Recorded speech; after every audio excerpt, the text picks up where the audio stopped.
Bonjour, bienvenue dans Femmes et Pouvoir, l'émission des femmes qui savent lier pouvoir et féminité, mais surtout l'émission des femmes qui osent changer le monde. Notre invitée du jour s'appelle Nathalie de Courcy. Bonjour Nathalie. Bonjour Carole.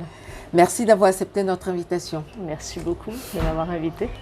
Alors Nathalie, vous êtes docteur ingénieur en sciences de formation. Vous avez évolué dans le secteur privé. Vous étiez notamment en charge des affaires gouvernementales, ainsi que dans le secteur public. Vous étiez attachée parlementaire à l'Assemblée nationale. Aujourd'hui, vous êtes la présidente fondatrice de votre propre entreprise qui s'appelle Accent Égal, une entreprise qui a pour mission de faire rimer égalité professionnelle avec croissance durable. Que signifie pour vous le mot pouvoir? Alors, le mot pouvoir, alors déjà, par définition, en fait, le pouvoir, c'est la possibilité d'agir, donc le droit, les moyens d'agir sur les choses, sur les gens. Donc finalement, exercer le pouvoir, c'est avoir un impact, avoir une influence positive sur les choses, sur les gens. C'est Henri d'Orléans qui disait l'essence même et la mission essentielle du pouvoir, c'est de rendre les hommes heureux. Donc vraiment, moi je vois l'exercice du pouvoir comme une influence positive sur les choses, sur les gens. C'est finalement un engagement, en fait, l'engagement de faire bouger les lignes, l'engagement de faire grandir les gens. Donc je le vois vraiment comme un engagement. Et puis je crois qu'il y a aussi une notion de liberté. Finalement, quand on exerce le pouvoir, on est libre de prendre ses décisions, de les assumer ensuite. Donc il y a une notion de liberté forte et de responsabilité forte. Donc pour moi, le pouvoir, c'est s'engager en toute responsabilité. Très bien. Alors comment est-ce que cette capacité à s'engager en toute responsabilité pour impacter dans la vie des gens, pour gagner sa propre liberté, comment est-ce que ça se traduit pour vous dans votre environnement personnel et professionnel? Alors, tout d'abord, dans mon environnement professionnel, avec Accent Égal, je m'engage en toute responsabilité à contribuer à faire avancer l'égalité entre les femmes et les hommes, à aider les entreprises à attirer, à garder, à développer les talents féminins. Et puis, à titre personnel, je pense que la grande chance, c'est comme le pouvoir, c'est la possibilité d'agir sur les choses et sur les gens, on a tous et toutes le pouvoir sur nos vies, sur notre destin, sur nous-mêmes. Et donc ça, c'est fabuleux. On a tous potentiellement du pouvoir. Et moi, personnellement, je m'engage à rebondir, je m'engage à réussir, je m'engage aussi à faire grandir mes enfants, à les accompagner du mieux que je peux vers l'âge adulte, à leur donner tout l'amour qui est si essentiel à la confiance en soi, à leur transmettre mes valeurs, pour qu'eux aussi, à leur tour, ils prennent leur vie en main et qu'ils prennent le pouvoir sur leur destin.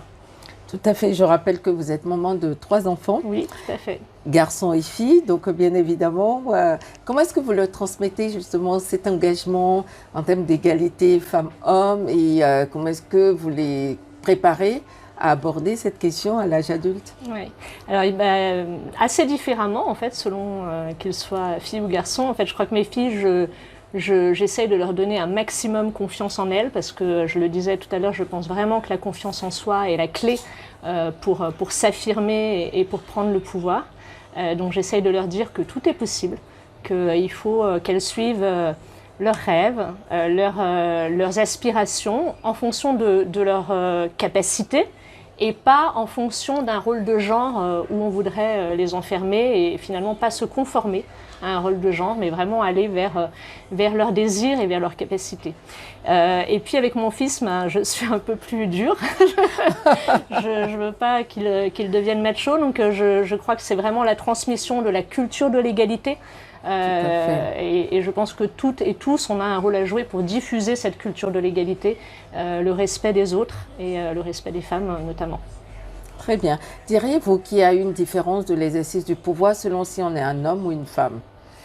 Alors, avant toute chose, je crois qu'avant qu'il y ait une différence dans l'exercice du pouvoir, il y a une différence dans l'accès au pouvoir. C'est vrai. Il y a une différence dans l'accès au pouvoir. Je pense que les femmes sont encore trop peu représentées dans les lieux de pouvoir économiques et politiques. Elles sont à peine 20-22% dans les instances dirigeantes, 16% à la tête des mairies. Alors que ce partage du pouvoir, il est essentiel pour la construction d'une France forte. Donc moi, je crois vraiment à la nécessité des quotas pour accélérer ce partage du pouvoir. Et on voit que les femmes, en fait, pour prendre le pouvoir, c'est un combat. Oui. C'est un combat pour les femmes, beaucoup plus que pour les hommes. Et pour revenir à votre question, l'exercice du pouvoir, Je crois qu'il faut vraiment arrêter de juger la compétence des femmes dans l'exercice du pouvoir à l'aune des manières d'être des hommes. C'est Simone Veil qui disait moi en tant que femme, ma revendication en tant que femme, c'est que ma différence soit prise en compte et que je ne sois pas contrainte à adopter le modèle masculin. Et moi je l'ai vu au tout début de ma carrière, j'ai vu des femmes qui adoptaient des codes masculins pour accéder au poste qu'elles briguaient. Et je pense qu'aujourd'hui, il faut vraiment réinventer ces codes parce qu'il n'y a pas une seule façon d'exercer le pouvoir. Qu'on soit un homme ou qu'on soit une femme, on peut exercer le pouvoir plutôt dans la douceur ou plutôt dans la force, plutôt dans la prudence ou plutôt dans la prise de risque.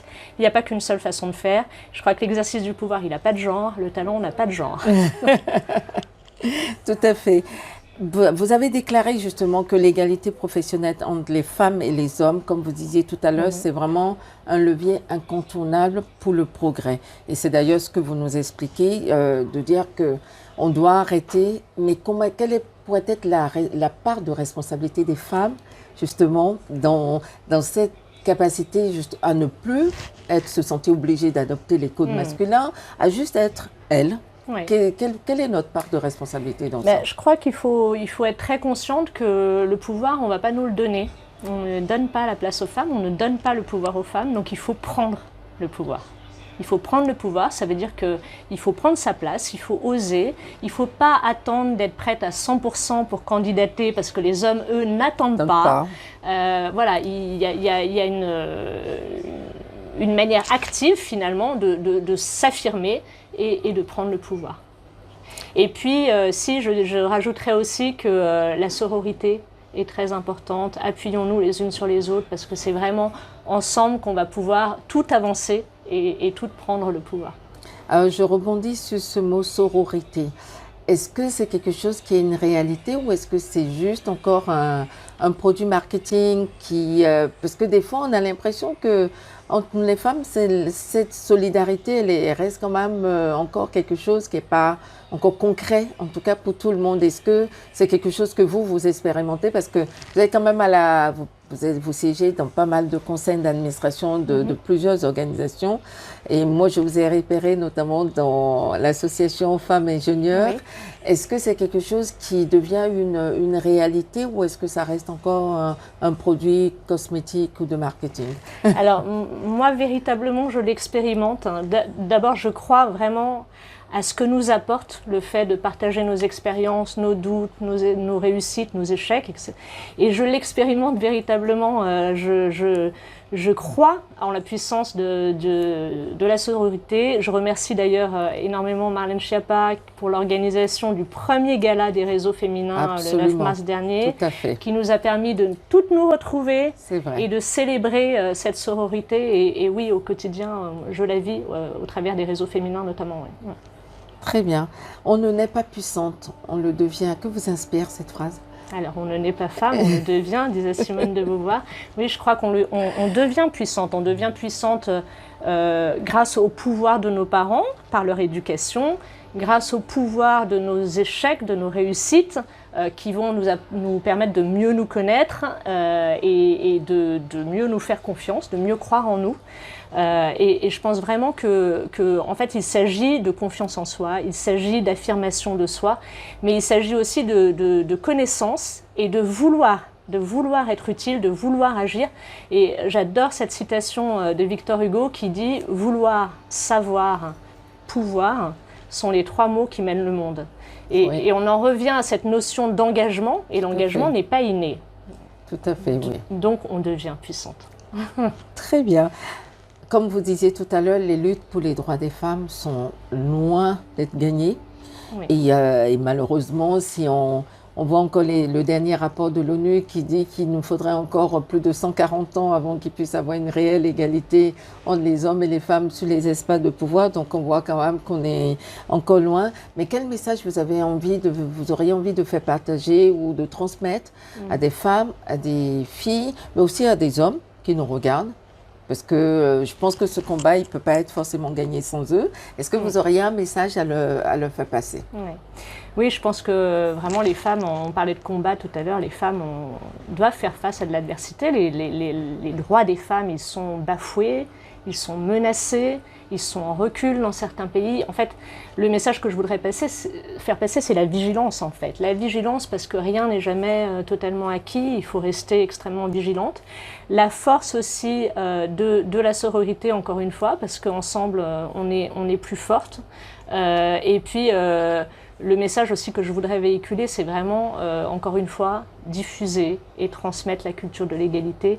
C'est notre rôle en tant que maman, en tant que papa, d'éduquer nos garçons, de donner confiance en elles, en nos filles, et de diffuser toujours cette culture de l'égalité. Parce qu'en fait, c'est sur ces stéréotypes de genre que nos choix vont se déterminer, que notre relation à l'autre va être altérée.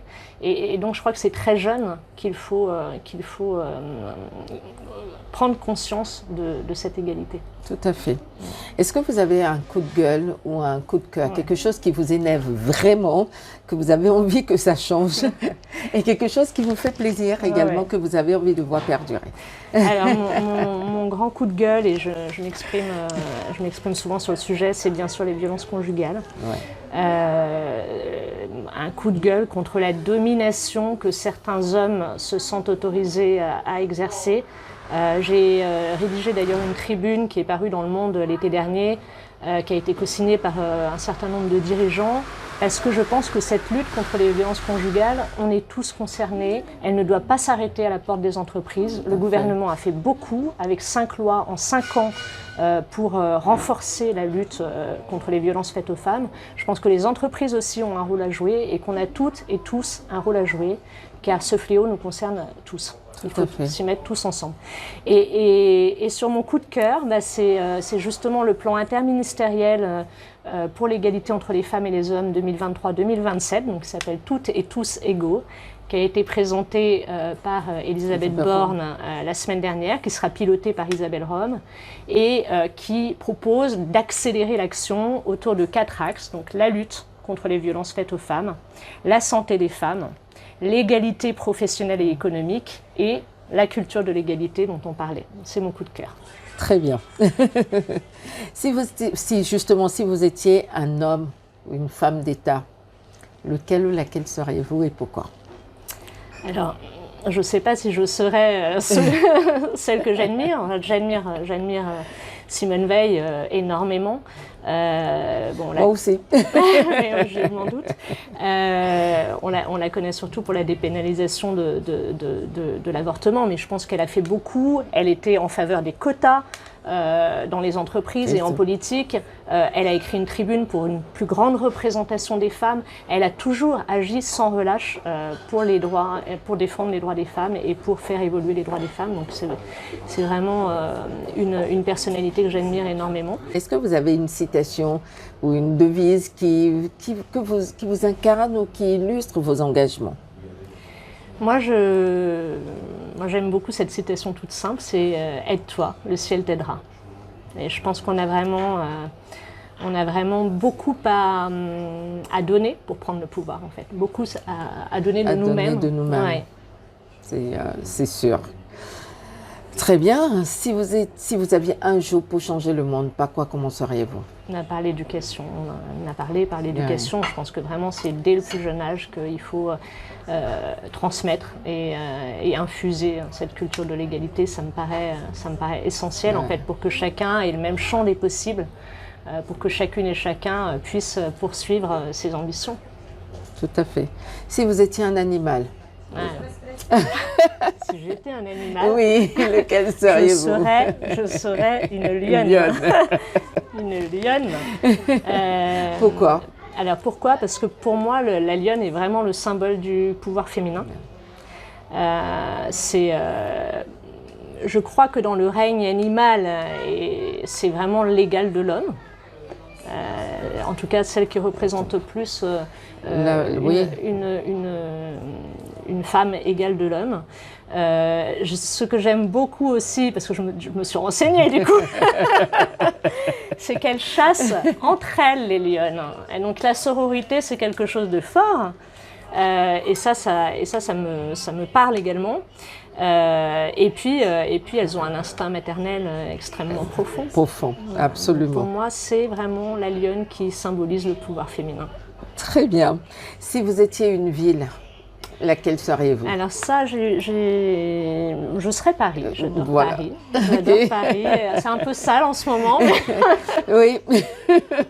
mais bon, j'y ai grandi. C'est ma ville et je me sens très parisienne. Et j'aime beaucoup cette ville qui finalement est à la fois une ville forte et à la fois une ville chargée d'histoire avec une culture riche et passionnante. Donc, Et qui est juste une très très belle ville. qui est C'est-à-dire, magnifique. quel que soit l'endroit où on va, on revient dans Paris, on sait qu'on est à Paris. et on découvre des on endroits découvre, tout à comme fait. celui-là aujourd'hui.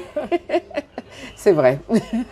On est en plein On cœur de découvre. Paris et c'est juste magnifique. Je suis tout à fait d'accord. Si une petite fille regarde cette entrevue et déclare quand je serai grande, je voudrais être Nathalie de Courcy, que lui diriez-vous? Ça me paraît hautement improbable. Mais je crois supposons. Que oui, supposons. Oui, je ne sais pas ce que me réserve l'avenir, c'est vrai. Supposons, non, je lui dirais d'être elle-même, en fait.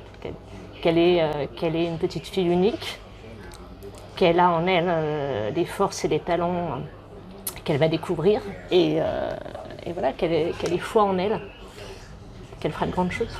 Très bien. Mais peut-être que vos filles diront, maman, je veux être comme toi. Probablement, j'en suis sûre. En préparant cette rencontre, Nathalie, on vous a demandé de venir avec un objet, une photo, en tout cas quelque chose qui pour vous symbolise le pouvoir et la féminité. Vous nous avez parlé de la lionne, donc j'imagine que c'est mon objet, c'est mon votre objet. objet. J'ai dû fouiller dans les jouets de mon fils, mais je savais qu'il existait cet objet. Très bien. Alors, nous arrivons presque à la fin de notre entrevue. Ça passe toujours trop vite parce qu'il y a tellement de choses passionnantes qu'on découvre à chaque fois. Mais vous êtes une femme de pouvoir, Nathalie. Si vous devez résumer en un mot ou en une phrase, quel pourrait être votre super pouvoir? Alors, je vais commencer par dire que le super pouvoir des femmes, c'est d'être invisible. C'est un vrai problème. Ouais. C'est un super pouvoir, mais on le voit au cinéma. Après 50 ans, on ne voit plus de femmes. C'est vrai. On le voit dans les entreprises. Plus on monte dans la hiérarchie, plus les femmes s'effacent. On le voit dans les sciences, avec l'effet Mathilda et l'effacement de la contribution des femmes aux travaux scientifiques. Et moi, à titre personnel, je pense que la force que me donnent mes enfants et l'audace que j'ai sont mes super pouvoirs. Super, très bien. Bah, écoutez, ça sera le mot de la fin. Merci beaucoup Nathalie de Courcy pour cette entrevue, pour tout ce que vous avez partagé avec nous et pour ce beau moment que nous avons partagé ensemble. Carole. C'était Femmes et Pouvoir, l'émission des femmes qui savent lier pouvoir et féminité. Si cette émission vous a plu, n'hésitez pas à nous soutenir en allant bien évidemment sur notre chaîne YouTube, mais bien évidemment sur tous les réseaux sociaux, LinkedIn, Facebook, Instagram, Twitter. Et moi, je vous dis à très bientôt. Merci.